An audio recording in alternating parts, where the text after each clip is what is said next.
नमस्कार दोस्तों, मैं हूं विकास ढाका और आप देख रहे हैं इंडियन पॉलिटी यानी भारतीय राज व्यवस्था पर हमारी ये 8वीं वीडियो। आप ये बात तो अच्छे तरीके से जानते हैं कि केंद्र सरकार के सारे मंत्रियों का अपॉइंटमेंट किया जाता है राष्ट्रपति के द्वारा, और वह भी प्रधानमंत्री यानी प्राइम मिनिस्टर की सलाह पर। तो ऐसे में मंत्रिमंडल और मंत्रिपरिषद, ये जो दो नामी सियासी अल्फाज हैं, ये एक दूसरे से भला डिफरेंट कैसे हो गए?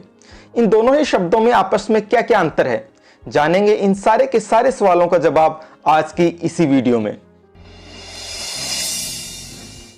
जिन 3 डिफरेंसेस के बारे में हम बात करेंगे यहां पर, उनमें से पहला डिफरेंस है बेसिक मीनिंग का डिफरेंस। मंत्रिपरिषद मंत्रियों का एक ऐसा समूह होता है जिसमें कि शामिल किए जाते हैं हर तरह के मंत्री।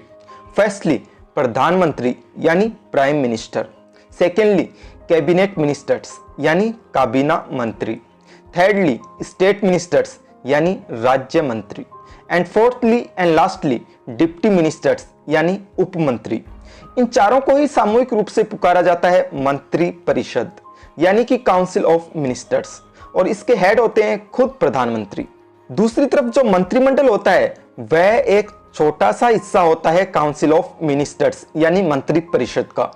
इंग्लिश में इसे नाम दिया गया है कैबिनेट का, जिसमें कि प्रधानमंत्री के साथ साथ शामिल होते हैं केवल कैबिनेट मिनिस्टर्स, यानी कि इसमें सामान्यतया शामिल नहीं किया जाता स्टेट मिनिस्टर्स और डिप्टी मिनिस्टर्स दोनों को ही। इसके भी जो हेड होते हैं वह होते हैं खुद प्राइम मिनिस्टर ही। जहां तक मंत्री परिषद यानी काउंसिल ऑफ मिनिस्टर्स का सवाल है, तो इस टर्म का बहुत सी जगह यूज किया गया है हमारे संविधान में, लेकिन दूसरी तरफ जो मंत्रिमंडल यानी कैबिनेट है उसका तो कहीं जिक्र ही नहीं मिलता है हमारे मूल संविधान में। हालांकि यह जरूर है कि जो 44th अमेंडमेंट था कॉन्स्टिट्यूशन का, उसके द्वारा इसका निरूपण किया गया है आर्टिकल 352 में, जो कि बात करता है नेशनल इमरजेंसी के बारे में।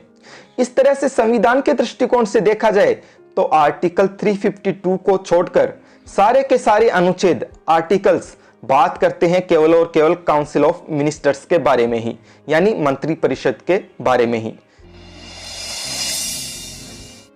मंत्री परिषद यानी काउंसिल ऑफ मिनिस्टर्स में मंत्रियों की जो अधिकतम संख्या है उसकी सीमा तय की गई है संविधान के आर्टिकल 75 में, जो कि होती है लोकसभा की कुल सदस्य संख्या का केवल 15%। इसे आप यूं समझिए कि आज के दिन लोकसभा की कुल सदस्य संख्या है 543।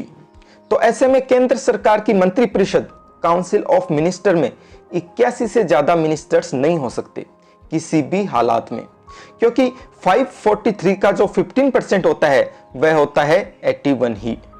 दूसरी तरफ जो मंत्रिमंडल या कैबिनेट होता है उसके मंत्रियों की कोई भी अधिकतम सीमा तय नहीं की गई है, यानी कि इस 81 में से कैबिनेट मंत्री कितने होंगे यह पूरी तरीके से डिपेंड करता है हमारे प्रधानमंत्री की विवेकाधिकार यानी डिस्क्रिशन पर।